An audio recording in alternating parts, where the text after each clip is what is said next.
Hello everybody and welcome back to the Woodcrafts by Design shop. I'm Joshua Iverson. Today is March 1st, 2017, and this is my weekly video log series, a look at what goes on down here in the shop. Now here's what went on this last week.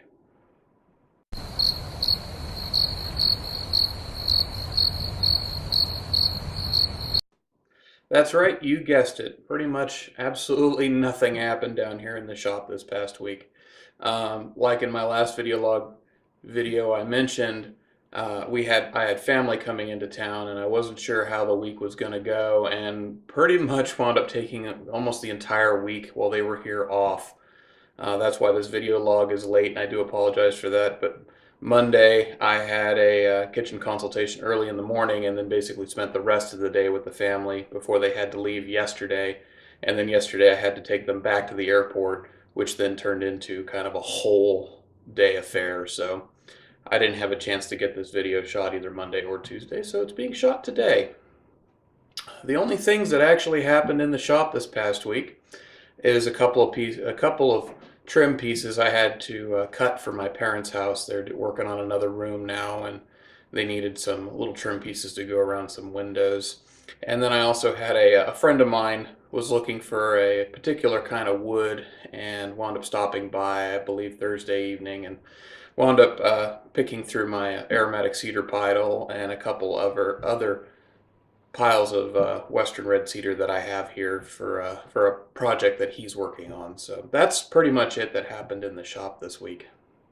Now, since this video is so short, I thought I would share an experience that I had this past week and maybe pass on a little wisdom to you guys. On Thursday, I got a phone call in the morning from a local store here. It's a store that I've worked with in the past, and I still work with them now, and they carry some of my other everyday items, mostly birdhouses and stuff there. And I got a phone call from them asking me to come out to take a look at a table that they had made from another furniture maker around here. And she wasn't happy with the way it turned out, so she asked me to come and take a look. Now, when I showed up later that day, because we happened to be passing through to go somewhere else with the family for dinner, I stopped, took a look at it, and to be honest, it was a terrible product. Apparently she had commissioned this other woodworker to make this table, and it's not a big table. It was only maybe 30 inches long by maybe 20, maybe it was 36 by 24, kind of an oval table with a glass insert in the middle, and the whole top was hinged and lift up, and it had rounded ends and 4 square legs that came down, and she wanted to know what I could do to fix it. And unfortunately, the construction on this table was so poorly done. I told her there's nothing that I could do for her other than just make a new table, because she had gone to see it, I guess, the day or two before, wasn't happy with what was on the inside. Apparently there were screws showing and things that just didn't look right, and she asked the woodworker to fix it. And apparently what his idea of fixing it was basically add humongous blocks between the legs to cover up screw holes, and then put a thin veneer around the inside of the rounded edges, which made it look atrociously bad on the inside when you open it up. Other mistakes made on this piece of furniture: the glass was not held in place by proper clips. The glass was sitting in a rabbet on the other underside, and what the woodworker chose to do was take screws and run them in at an angle to basically hold the glass in with the head of the screw. And I don't see that glass lasting very long before something happens and it cracks. And one of the other major issues I had with this table was the table top itself. With the glass insert, the woodworker decided to orient the grain all the same way across the table. So you have this grain now that spans the width of the table, that's like 2 feet now, with this glass in the middle held in by screws, and the glass itself won't expand and contract like the wood will. So I almost guarantee you the first major temperature shift or anything like that, and that wood decides to shrink, it's going to shrink against that glass and either crack the glass, or it's going to, which is more likely the case, it's actually going to break the tabletop because of the way the grain is oriented. So, anybody worth their salt in woodworking would know these things and would have been done properly. So, which brings me to my next point. The store that I work with, they mostly hire jobs out to the local Amish here in Dayton and Smicksburg and Rural Valley and a lot of the other around here. We're kind of surrounded by the Amish, and there are a lot of Amish woodworkers around here, along with a lot of other, other things. And this particular store tends to hire the Amish a lot to do these furniture pieces. Now, I'm not bashing on the Amish. They're nice people. They wave at you. They're quite friendly. But the problem is they tend to do things cheap, especially in the woodworking section. I've had my particular material suppliers have come in, wondering if I'm actually going to make it here because I am surrounded by Amish cabinet makers and stuff like that.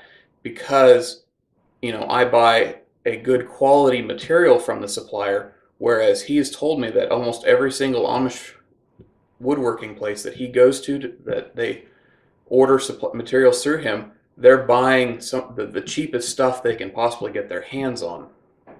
So which adversely affects the bottom line of things. So when the store calls and says, hey, I have a project I'd like you to give me a bid on, I already have this bid from another woodworker, another Amish woodworker, I take a look at the quote, and if I can somewhat match it, she'll hire me. If not, then I tell her I can't even get close.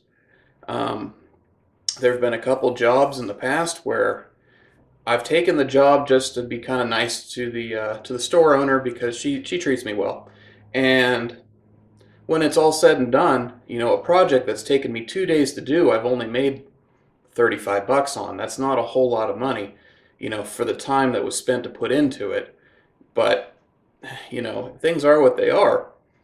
Now, like I said, I'm not bashing the Amish, because you'll get this wherever you go. So the piece of advice that I have to pass on to you is, there's a reason things are cheap. There's a reason things tend to be expensive. The cost of labor for somebody who knows what they're doing is going to be higher than somebody who's just doing this because they think it's fun and really don't have a clue what they're doing. And so, unfortunately, it goes the same way, A non-Amish woodworker can be just as bad or just as good. There are good Amish woodworkers, there's bad Amish woodworkers. So, you have to kind of judge each scenario, each, person you're getting a bid from. If you're having a bid, just a small table like this oval one I went to go see, or all the way up to a full custom kitchen. Everything you have to kind of vet the person almost to see, the quality of work. They have samples of work that they've done. They have pictures. That's great. It gives you an idea, of the quality of work. Also, how you deal with the person themselves. So, if if you're looking to have something done and you go to multiple places, just make sure that you're getting the quality that you want, and you may have to pay a little bit more for it. I tend to be a little bit persnickety with my woodworking because I like things to go out of my shop the way that I would have them in my house, and that's the way I treat things. I don't do things cheaply because I may earn more money. I don't charge through the nose and do a crappy job and send it out the door to a customer that won't be happy with it. I'd much rather, take a small hit, do a really nice job. If I screw up, I replace it. It's done. It's not a matter of, oh, we'll just let it skate and see what happens. I'd rather get it done right the first time and have it done properly. So that way the customer leaves happy, refers me to a friend. That's the best kind of reputation to have, is a word of mouth reputation. And if you can build upon that, you've got things pretty well set. So just my little bit of advice, just make sure who you're hiring, the value of what you're paying for is there. Don't go to somebody else just because they might have a reputation of, they're cheap, because there's probably a good reason why it's cheap. So, Anyway, so that's the bit of advice I have for you guys for now. As far as this week coming, since my visiting family is no longer here, my parents are still here. I'm hoping to get a jump start on doing their drawers this week, since it's now a short work week for me. And I also plan on, I was hoping to shoot a tool topic video and release one of those into the series on YouTube, at the beginning of each month. I don't have time to shoot one of those right now since today is already March 1st. So instead, I'm going to try and edit today or tomorrow and get it uploaded, the first tips and tricks video in a tips and tricks series that I'm going to be starting. So that'll be the substitute for the tool topic video that didn't get done. So, and it's a tips and tricks video basically covering some of the tips and tricks of the Festool LR32 system that I showed in the tool topic video last month.